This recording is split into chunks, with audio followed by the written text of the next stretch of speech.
Welcome to Better, the podcast about doing better, being better, and leaving the world a better place than we found it.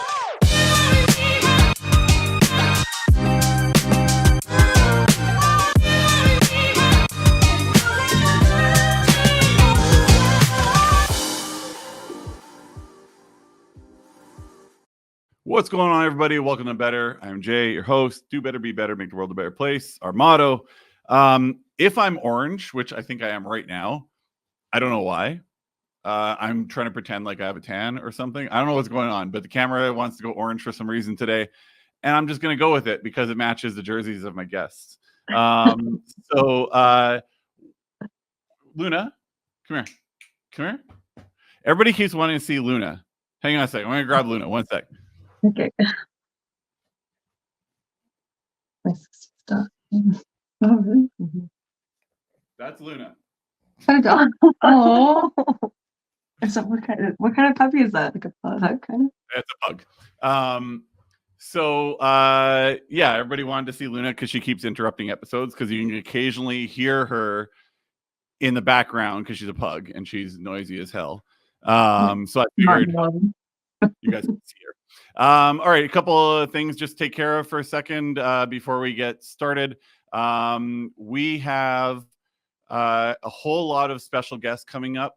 You guys have now seen, if I've got the episodes in order, Amy Garcia from Lucifer, Ben from The Bachelor, and then we got like 5 WWE stars coming up, and then we've got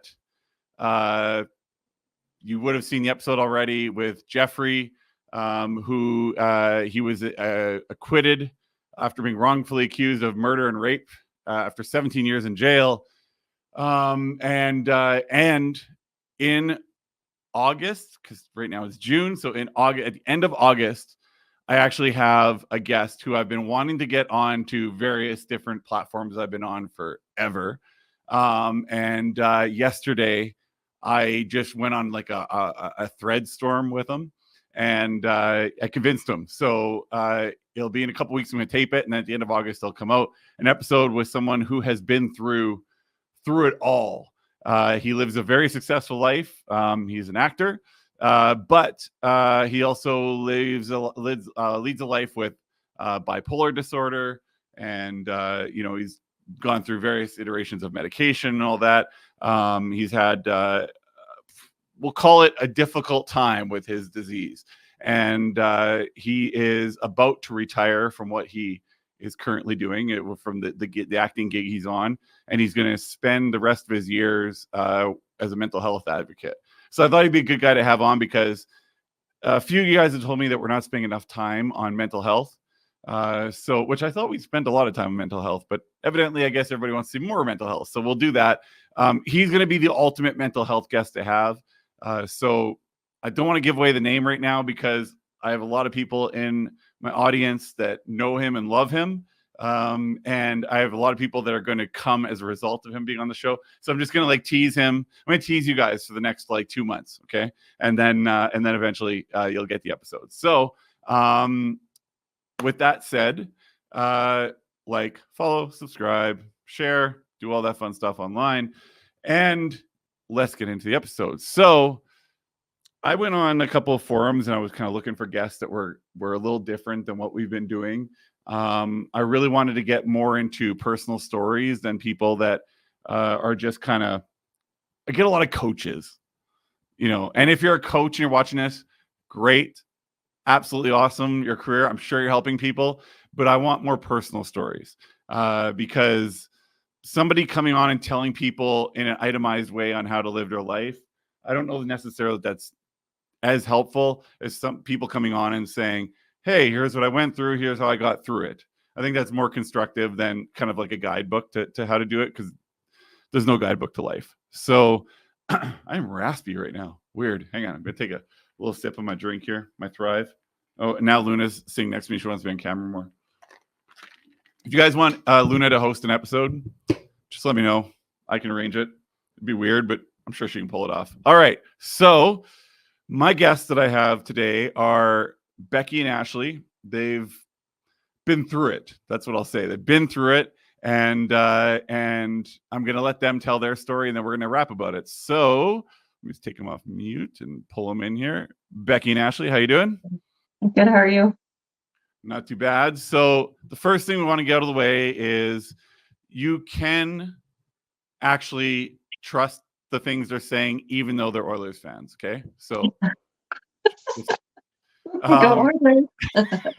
you guys are in the finals. Yeah, today we're playing at 6, I think. Yeah, Right now. 20 minutes ago. Yeah. I've been working so much that I haven't even kept up with it. So it's Florida versus Edmonton. That's right. All of us vengeful Winnipeggers kind of want Florida to win because we want Paul Maurice to actually get a cup, and so that he can give a big middle finger to everybody in Winnipeg that blamed him for us losing. But it would also be nice to get a Canadian team to win the cup for the first time in like 30 years, right? Yeah, Right. exactly.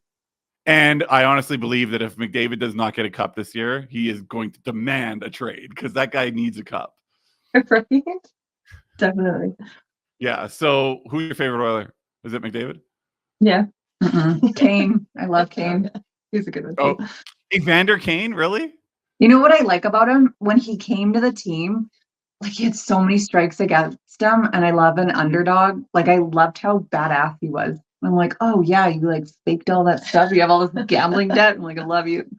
So I don't know. I like him, and he's a good player. So Yeah, he's a pretty good player. We did his when he was first brought into the NHL. He played for the Jets, and we threw his rookie party for him, and he got so deep into like the lifestyle of what you're talking about that Right. the last time I saw him at a restaurant, like he didn't recognize any of us, and we were all like really big supporters of his. We did all his parties, we did his house parties and everything, and he was just so far gone at that point. But I hear he's better, so I don't know.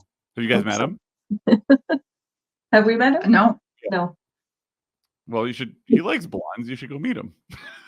I think his Perfect. girlfriend or wife, No, brunette. I think they broke up. Yeah, but he likes blondes. married. Just letting you know. okay. Is he married now? He might be married now. Maybe I this is think bad so. advice. Yeah, I maybe think it's he's bad. had a baby. I Anyway, think they're broken up. I like him. I like him a lot. Okay. All right. So enough talk about the Oilers and Kane and all that. Tell everybody kind of the Cole's notes of your story, and then we'll dive in deeper. Sure, yeah. So Ashley and I are Two Girls with Cancer. That is the name of our podcast. And as the name states, we both had cancer. And it was very recent. Both of us were diagnosed in 2023, so just this past year. And we both are currently NED, which is no evidence of disease.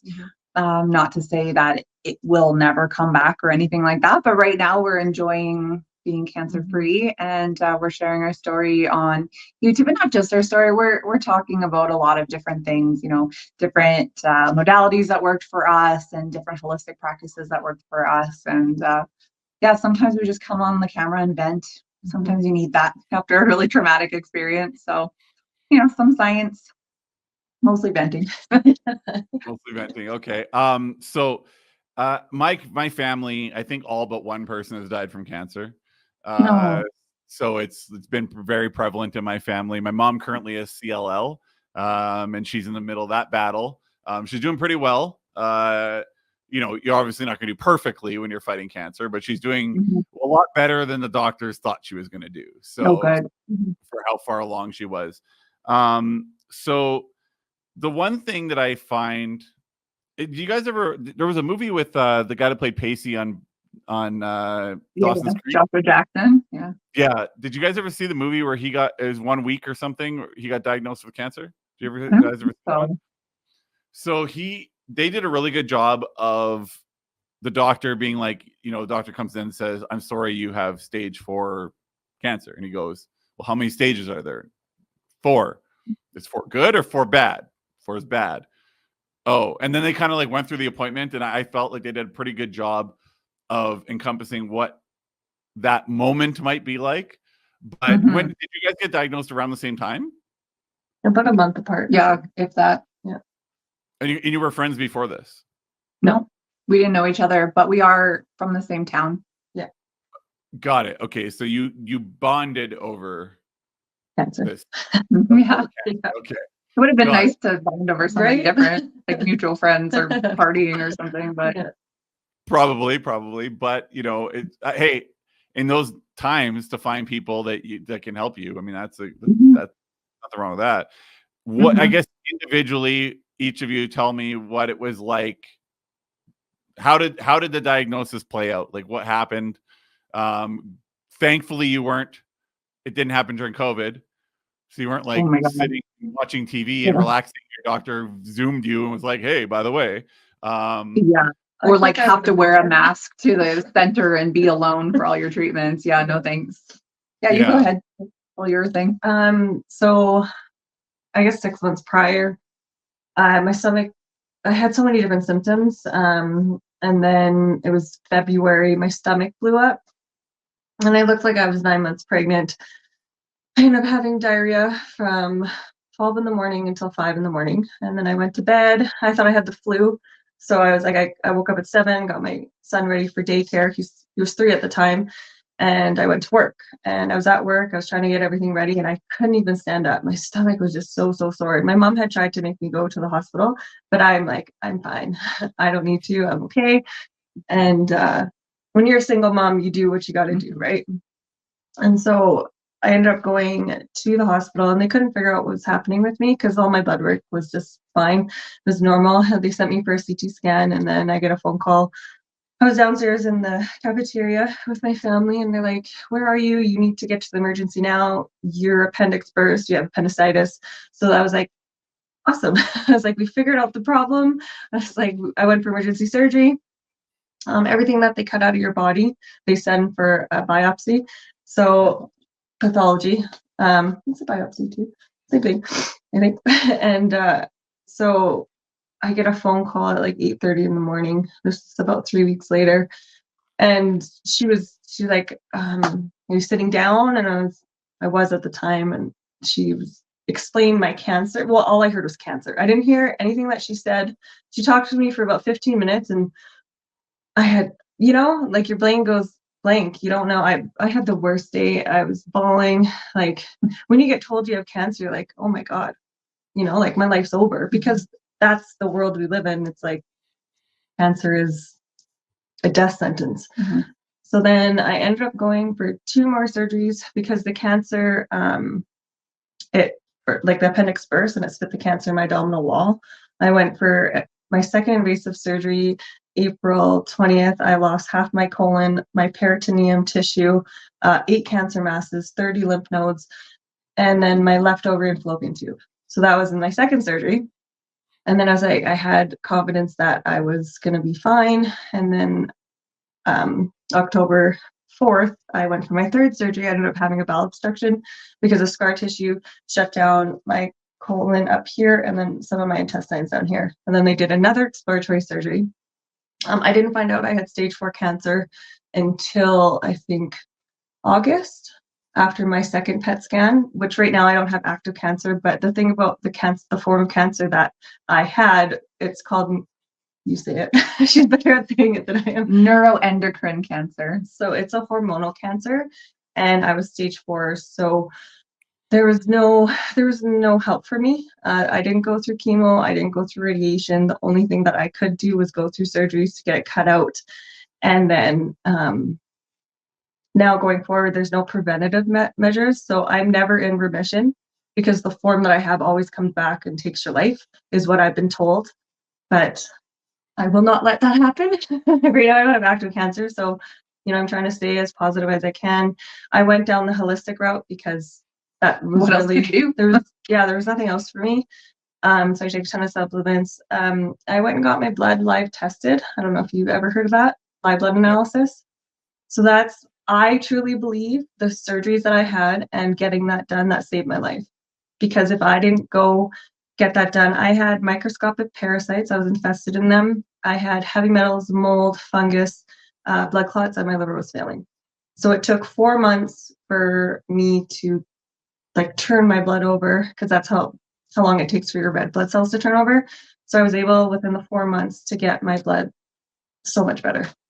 Perfect. Yeah, almost. I'm still struggling with my liver right now, but it will take Which time. is a normal part of, having surgeries where you're taking all that painkiller and this toxin. And it was so quick. Like, my body is still recovering probably from the first surgery, because you're only supposed to have one surgery every few years, they say, because it's really hard on your body. And I've had 3 and 2 invasive ones. So it's been crazy, but I'm positive. There's nothing else you can really do, have a baby. So he's 4 now and he needs mommy, right? So he was my strength to keep fighting. Right. I think on the second part of this, we'll dive really deep into the allopathic and the naturopathic side of things, because that's a big conversation. I guess. Okay, tell us about your. Okay, but actually, first before, so I know you didn't hear anything. Like my mom said, like when I went to my mom's appointment with my mom when she got diagnosed. And we walked out of the room and I was driving home and I'm talking to her and she's like, what? I don't remember that. I don't remember that. I don't remember that. Like she didn't remember anything in the conversation pretty It's much. done. Yeah. So 2 things that strike me as interesting are that kind of blinder in the brain when you get really bad news and you don't know what to do with it. And then the second thing being, up until I guess recently, I always thought that stage 4 cancer that's it. Like there's literally no way to come away from that. But that's what my mom has, and she's doing amazingly well. Yours isn't gone entirely, but you managed to be able to get to a point where you're living a fairly normal life, I'm guessing. Yeah. Spend a lot of time in bed. I'm tired a lot. Well, I mean, but the silver lining to that is there's a lot of illnesses that can do that, right? So like I just went through something with my CRP levels, which I spend a lot of time in bed too as a result of it. So, but in terms of like dealing with the cancer itself, it's not like an active daily struggle for you, treatments and surgeries and all that right now, right? Is that right? No. So fairly normal. Just really, the only thing I'm struggling with is my stomach will swell up, and it's happened over 20 times since my last surgery, and they can't figure out why. They're just kind of pill popping me to figure out what's going on. Yeah. Yeah, I wish they had all the answers. Hey, it'd be nice. I really wish they would help me because it's mentally hard. Well, I'll tell you, I went to the Consumer Electronics Show. Was that last year? I think it was last year. And they think that we're about 5 to 10 years away from having, in the morning you wake up, you step onto a machine. It's got a little tube, goes around you. There's a full body, complete analysis scan of blood and everything, and spits out the results to your phone every morning. So yeah, it's super cool. I get it. Because they had the one prototype up. Not everything was dialed in, but I stepped onto it and it did and it spit out this, and I looked at it because I do my macronutrients for my blood, live blood tests, those sorts of things. And I compared the results and it was bang on, and it was 3.5 minutes in the morning just to do it. Right. So is it pumping radiation into your body though? Is it what? Like pumping radiation into your body, like getting a big X-ray? No, all it does, it doesn't have any radiation or anything. All it does is it's measuring. So the way they explain it to me is it's measuring excretion. So skin excretion. So it makes your feet sweat immediately when you step onto it. And what's excreted out of your feet, that's what grabs a lot of the medical results. And then when it's scanning you, it's not scanning you with any radiation. It's scanning you with oh man, what is the name of that technology? It's what's going to replace X-rays. I can't remember the name of it, but there's like a technology that's going to replace X-rays in the next several years. That it gives a full. It's like a CT, an MRI, a PET, and X-rays all in one, with no radiation. Without the dye. Yeah, without the contrast, without the radiation. Yeah. So, and I found out recently that I didn't used to be, but I'm really allergic to CT dye now, like the dye for those scans. It actually they put me into. I went into R&R because of the dye they put in me. I'd never been allergic to it in my life, and so everything stopped. They had to, bring me back to life, kind of thing. And so yeah, like, I'll be very happy when Right. the dye is needed for sure, because they can do scans without the dye now, but they're not as effective, right? They're a little No. blurrier, I think. So I just had the CT scan 2 days ago, and they still put that. Oh yeah, yeah. they do. That would be Okay, so my veins can't handle anymore.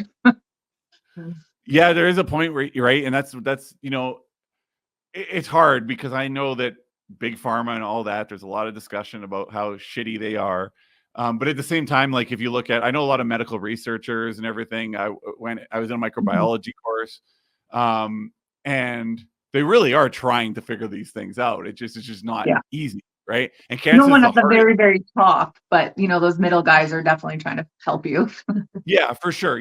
And you know what? That's honestly the way, like if you look at the way Amazon's run, right? Like Jeff Bezos does not give a shit about his employees. No. Right?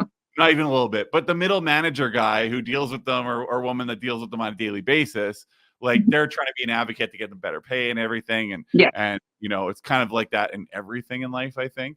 And then cancer is hard because there's so many different variants of cancer. And everybody kind of looks at cancer like it's one thing, right? Oh, you got pancreatic cancer, you got brain cancer, bone cancer. It's all the same thing. Who cares? Right? Why can't they just, if they cure one, they'll cure all, but that's just not how it works. As I'm sure you guys.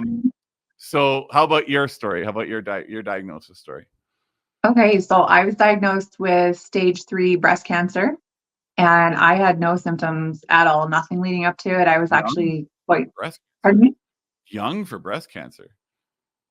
Right? Yeah, I was 36 when I just turned 36 when I was diagnosed, and Ashley was 37 when she was diagnosed. And I was fine. I had a physical 4 or 5 months earlier, and I wanted to just get my life completely together. I had just gotten married a month earlier, and I thought, you know what, I'm really going to get my life together here. I'm going to get really fit. I was doing the carnivore diet, so I was like, I wanted to check my blood work prior, and then a couple months down the road, check it again. But I had said to him in this physical, hey, do you do a breast exam, because you didn't do one? And he said, no, we don't do that anymore. I said, oh, why not? He goes, well, we just, we'll send you for a mammogram if you need one. Do you need one? I said, I don't know. And I don't know what's on the inside. So and me being as anti-radiation as I am, I was like, no, I don't need one. And so fast forward, that was August or September, fast forward to January. And I took my bra off one night. My nipple was kind of pushed in, and I didn't think anything at first. I just thought my bra was too tight that day. And then the next morning I woke up and it was still pushed in, and I started to have a little bit of thoughts go through my head, felt like I was breaking down a little bit because I was like, it's cancer. And I kept saying to myself, it's not cancer. Your nipple's just pushed in. It's no big deal. And it took me probably a week before I got to the doctor. Same guy. And I said, hey, my nipple is pushed in. And at this point, my right boob was quite a bit more swollen than the other side. And then my armpit started to hurt. All of this was within the week. And he didn't want to look at it again. Still didn't want to look. Armpit involvement? He didn't want to look at it? Mm-mm. God. Because that's a pretty clear sign right there. I don't know. And I was like, can you look at it, please? And he goes, oh, okay, I guess I'll go get a nurse to chaperone. Maybe someone Me Too'd him or something. I don't know. So he looked and he's like, no, there's nothing wrong with it. It was normal for my nipple to be completely flat. And he goes, I'll send you for an ultrasound just for your peace of mind. I said, okay, great. And I was thinking no mammogram, that's even better. An ultrasound's perfect. So I go to the ultrasound place and they're like, no, you need a mammogram as well. So I did it. And then they did my ultrasound, and, they were spending a long time looking at the same photos, and they got their manager, and then they came back and they said, yeah, the radiologist wants to do a biopsy. And so from there, I just started to panic. I'm like, I'm not doing a biopsy. I don't have cancer. It's fine. I'm not. And they convinced me that I needed to get the biopsy done. They had found 3 masses. And so and then after I had those biopsies, I was very aware that there was something there, because it swells it. If you think of a water balloon, encased, it's fine. But as soon as you put a little pin poke in it, it's going to start dripping out. Right. And that's kind of the same thing. Once you disrupt a cancer cell, it's going to start moving. And And so, yeah, I was just very aware of that after. And it only took 3 days to get my results, 3 or 4 days. And I had a doctor's appointment to go get those results. But on, like, as we were getting in the car to go to the doctor's appointment, I got an email from our Alberta health system saying that my test results were in. So I clicked on it and there it was. It said stage 3 cancer. And yeah, I just like, yeah, I found out through email. Jesus Christ. But like, I almost wonder if that's not better than me having a breakdown in the doctor's office. I don't know. So by the time I drove to the city to his office and waited in the waiting room, it was about an hour before I saw him. And so I had a moment to calm down. Not that you really calm down from that, but, and I got in there and he goes, yeah, I heard that you need a biopsy. And I said, yeah, thanks. I've had one. I have cancer. And he goes, oh, okay. And he like on his computer. Because he said the results weren't in, remember? Yeah, he hadn't even looked, right? And then he logs into his computer and his face just changes. He's like, yeah, you have cancer. I'm like, yeah, thanks, bud. I know. Oh, that's so brutal. That's how I found out. So that was February 1st. And then by I went to Mexico. We can get into that in episode 2 because we're going to talk more holistic stuff. But I went to Mexico, did a bunch of treatment down there. And then I came home, and by June, at this point, the end of June, I agreed to do chemotherapy, which I did not want to do, but I did it. And then by November, I had a single mastectomy, and the pathology report came back that the cancer had completely reversed itself. All of the lymph nodes that had cancer in it were back to normal. And I did radiation out of precaution. And here we are today. Email. That's I have a friend who was recently diagnosed and she lives in Vegas, and she didn't know this is how they do it, but basically they had her meet them at a garden, and they kind of like were sitting in this garden and had like a lunch, and they told her, and then they had like all these other people came in that were like, if you need help mentally, we can help you. If you need holistic options mentioned to you, this is your holistic person you're going to talk to. Here's our chiropractor and our massage therapist and all these people. So if you need any of them, you can. And I've always like, in 2016, I broke my back and was paralyzed in Florida, and I ended up going to Vegas getting stem cell treatments, and I'm fine now. I always hear people dog the American system, but every time I hear stories about the American system or what I've been through, I'm like, wow, it's just so much better. But it's probably not great for like the people that are making less than $30,000 a year in the US, because that's like a Band-Aid. But actually $38 is how much my Band-Aids were. And I had a broken back, so I don't even know what Band-Aids they were talking about, but they alleged they gave me like 15 different Band-Aids. So but I had travel insurance, so they were like, let's just stack this guy with everything imaginable. So the night of, I'm just trying to get everybody, before we get into the second part, I like to try to get people to kind of get into the minds of my guests. So the night of the diagnoses, you're laying in bed. I guess, are you both married? You're not both married, right? No, I'm not. Okay, so you're laying in bed with your husband. You're laying in bed alone. By myself. Alone. Okay. Besides my baby.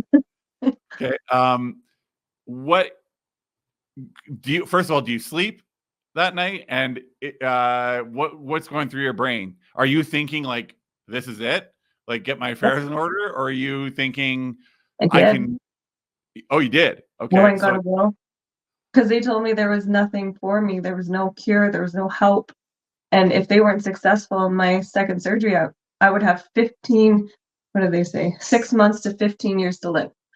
So I cried all day. My eyes were swollen shut. We had to put my son in daycare because I couldn't think. I couldn't do anything. I'm gonna cry. I'm an emotional. My cancer is very hormonal, so it messes me up. No problem. But and then for months, I would wake up and I'd be gasping for air because I thought who's dead? Or am I alive? It's hard. It plays on everything. And you don't, what do you do? You know, I'm it's not guessing easy. It's not an easy journey. I'm guessing the stress is probably one of the biggest contributors to like, because I mean, I and I'm not The comparing. unknown, What's that? the unknown for Yeah. me, that's what I live with every day still, because it's just a matter of time. Like what they want to do right now is they want to open me up again for another surgery because I can't figure out what's happening with my stomach. And I can't, because it's like a 50-50. It's either going to make it better or it's going to make it worse. You know, and it's like, what do you do? So. Yeah. I'm not at all comparing my situation to cancer, but there was a week there where I was in, they said the most pain a human being can be in. So all my nerves were firing pain. They couldn't figure out what was going on. I had all this stuff going on. And I remember laying there one night and I was like, am I going to die? Like, this is pretty crazy. And I didn't really even know how to register that information. And then the next night I was like, take me now, because that was the point where my pain was at its absolute top. But I found also mine was a stress related condition, but I found that the stress at times, the way that our brains can just kind of come up with scenarios, was almost worse than my symptoms half the time. It was like it exasperated everything. Was that the same for you guys? Yeah. I've had quite a few emergency room trips where, I was like, I think I'm okay. And then I'd call like the healthcare line and they'd be like, you need to get to the emergency room right away. And then I'd get there and it was nothing every time. But when you get cancer, your mind always goes, for sure. Is it cancer again? Any ache, any pain, you freak out. That's understandable. For sure. I mean, it's like, it's probably, I can't think of another. I was trying to think before we were doing this. I was laying down, I was icing my shoulder, and I was like, what's the scariest word in the human language? And I think it might be cancer. I agree. AIDS. I think that was worse. Well, but no, they like, that's basically all but cured at this point. That's fair. AIDS in the 90s, maybe that would be the same. Yeah. And AIDS in the 90s, you would have been like, that would have been terrifying. But now it's kind of like, well, it's just, it's not cured, but it's basically, I mean, with all the treatments, you can get it to the point where you don't even feel like you have it. But like cancer, because it's just so varied, there's so many unknowns. Everybody knows somebody that's died from cancer. It's kind of like, I can't think of another word that's scary. That's scarier. Well, once you hear stage 4 or stage 3, it's like you're already, you're so far gone. And like you said earlier, that's the stage that you die at, right? Yeah. And that's when you get told that, you're like, oh my God, I'm going to die. There's no cure for me, so I'm going to die, But once we started getting together and I always tried to remain positive through it all. It was hard, but I think the easiest thing now for me is having her, because we both know what we go through, And I am like sunshine and rainbows all the time. She is like, you're gonna be great. You're fine. I am positive, but this cancer has a way, because there's nothing for me, as they say. It just creeps in there every once in a while. Right. It tries to take a hold of my brain. What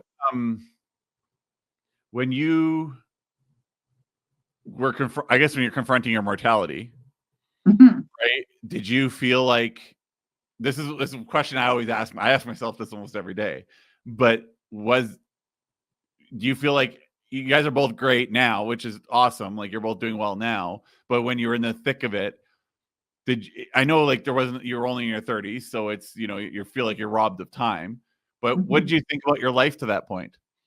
Did you reflect on like whether you lived a good life, a full life, any of that kind of stuff? What do you think? Yeah, I'm like, I haven't done anything. I haven't traveled. Like I haven't done anything with my life. And I don't have a job that I love. Yeah, I was really feeling, like I was having a bit of an existential crisis, because, I knew I wanted so much more. I felt like I'd been called for so much more. And yet here I was like preparing to die. And mine was my kid. You know, I'm his main provider. He only has me, and I'm like, great. I don't get to watch him graduate. I don't get to watch him get married, have kids, you know, like that was the biggest thing for me. Like I got my will done within 2 months of my diagnosis, and you don't really prepare for yourself to get your will done because I never expected to have cancer at 37, you know, and like it's hard. It's interesting. I never did that. I actually passed like a funeral sign today. Like, make sure you have your funeral so you don't leave it to your loved ones. And I was like, dang, I never did any of that. I think if I was married and had that, but it was just me and my baby. Like I have a boyfriend now, but going through that whole time, it was just me and him, and I had my family, you know. So it was like, who's my son gonna go to?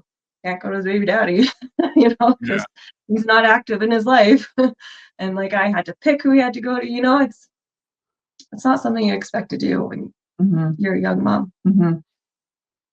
Yes, I like the idea of always being around no matter what. So I didn't before I did my will, I don't know if you guys have heard of those services that if they don't hear from you after a few months of like they email you and then you reply, I'm still alive, I'm still alive, I'm still alive. And if they don't hear from you after a few months, they start to release things that so I've got all these videos and everything that are gonna like for years I'm gonna live on, right? And then I did my will and I was like, but I don't have any kids. So that makes things a lot easier. Not married. You know, so it's like mine's less complicated, but to get into the mindset, I remember my mom was talking to me about her will, and I was like, I hate this subject. Like I don't even know. I still don't know how to talk about it. You know, I still get very like uncomfortable and flustered, and I can feel the stress levels increase talking about the will and death and everything. Are you guys now? Is it normalized for you guys now? The death and wills. I'm happy I did it. Like, you know. Well, yeah. I mean, the thing about this is like people are all very uncomfortable talking about any part of it, not just the will or who's going to get who or whatever. Just any part of it. People, I think, really feel like they need to walk on eggshells around us, and we talk about this all the time. Like we have lost quite a few friends or acquaintances, coworkers, things like that. Like who have a disease. Well, we do have a disease. To them, they can't touch us. No, they think we're lepers, I guess. But wait, what? Yeah, people who think that. What? Sorry. You had friends that you lost because you had cancer? Yeah, they just disappeared from our lives. Somewhere, and I hate to say this, but they were jealous because I got, well, why else would she? I had one girl say I was faking my cancer because her dad died and I didn't go through chemo or radiation and blah, blah, blah. It's like her dad did. Yeah, but her dad did, and he died at stage 4, but I was lying. She tried to report my GoFundMe. Like, there's stuff that people do. It's crazy, you know? I did not experience that. No, she didn't. She's my rock in this because she's got great friends. I still have great core friends, but I had unexpected things happen when I needed people the most. It was unfortunate.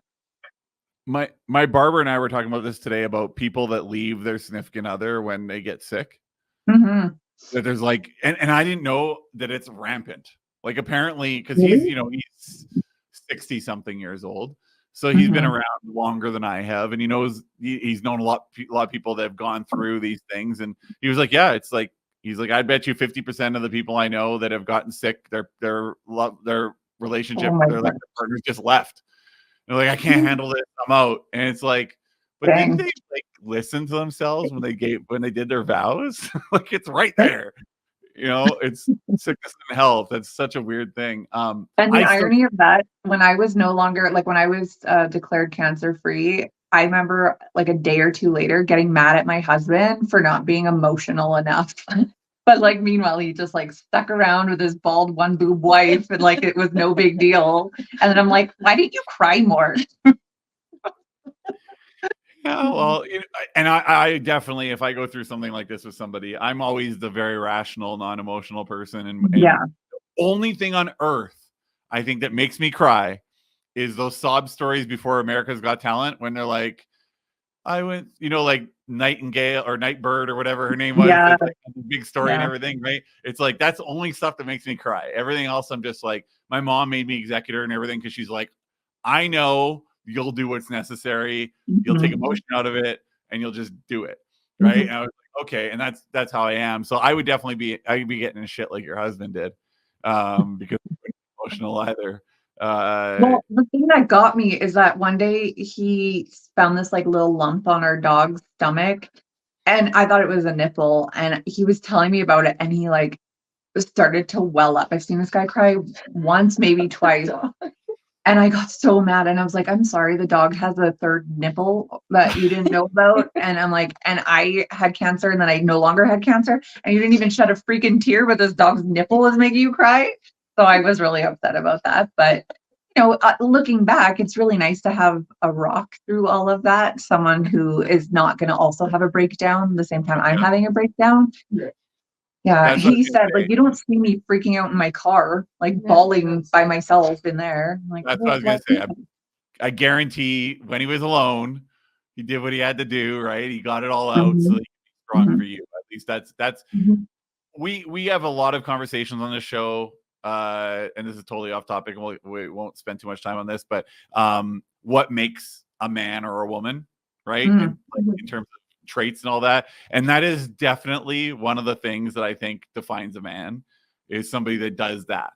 So you got yourself a man there. There you go. Good for you. Yeah, we've also talked about that, like how important that is to have that person who can be emotional in some ways, but to be sturdy for you in all other ways. So Yeah, it's important for that. I needed that. I mean, it was hard because you didn't have that, and that's probably why I spent most of my time being very positive and upbeat about everything, is because I had quite a bit more of a support system. Yeah, I didn't want to, I felt like, not that I was burdening anybody, but I didn't want to put it all on my sisters and my mom. And, I cried all the time to myself. Like, I was in my room a lot because I didn't want to show it. And then I feel like I went crazy there for a little bit because my mind just was consumed that I was going to die from what I was told, and it gets easier, but in the moment it's so hard. It's hard when you don't have that. I mean, I wish I had somebody, but it just didn't, my cards didn't play out that way. Now I have a very supportive boyfriend who comes with me to my appointments, wants to be there for me, cares for me, and I'm glad I have it now, because going forward, I don't know what's going to happen, but at least now I can live my life happy, and have extra help, because I have a lot of mom guilt because my baby's so young and I can't do things. And now I notice it is affecting him. Like, he keeps saying, "Mom, don't die." And I'm like, so whenever I get sick, in his mind, he's like, "Oh no, Mom's going to the hospital, she's gonna die." So I work on that with him. But yeah, it's crazy. It's crazy what it actually does to your kids and your family and stuff. Yeah, it becomes like everybody's disease, right? Not just yours. It becomes everybody in your orbit is affected by it, and then everybody in your orbit's trying not to be affected by it, for you. And then, but you're kind of like you said, where's the emotion, and yeah, I think cancer more than anything is just a complete mind fuck. Like, nobody, I don't care how many times people go through it. I know people have had it multiple times, and they're like, every single time it's completely different. It affects everybody differently. And it just seems to just change every single time somebody deals with it. It seems to change the dynamics in such a way that, because it's always so varied, right? Like, you guys both had cancer, but you go at very different cancers. And so I'm sure if situations flipped, the people in your lives would respond completely different to that, right? So I don't know, like, I obviously we would all love to have a cure to cancer, or cancers, to be more accurate, but do you find, and we'll end this one on this because a while went way over, but do you respect life more now. Oh yeah. So, yeah. Yeah. I find like I'm some days actually really upset with myself because like especially if I'm eating something really junky and I'm like, what are you doing? Like your body deserves more. You're getting the second chance at life. Like, why are you wasting it? So yeah, I mean, I definitely look at things a lot differently now. Like the time with my kids, I was a pretty checked out mom. I'm not gonna lie. Like I had a pretty icky divorce back in the day, and I was just so checked out. And I feel like I really missed a lot of time with my kids. And so now, like, I really value that time I spend with them, and I'm really trying to make up for lost time. And so, yeah, that's definitely changed my perspective on that. You said you haven't done much, but you've had a pretty wild life already. Sounds like it.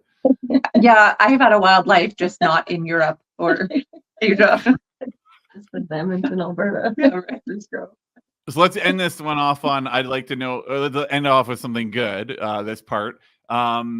Top 3 things that each of you want to do with your second chance. Travel for sure. Spread the Okay. word. Oh, that's Okay. nice. We want to help people. That's why we're doing it. I want to get really fit. Yeah, me too. Mhm. And the third one, yeah, definitely help like just have our podcast continue to grow, make a career out of it. That would be my everything. Can't steal my answers. You got 2. What is your third? I want to help people.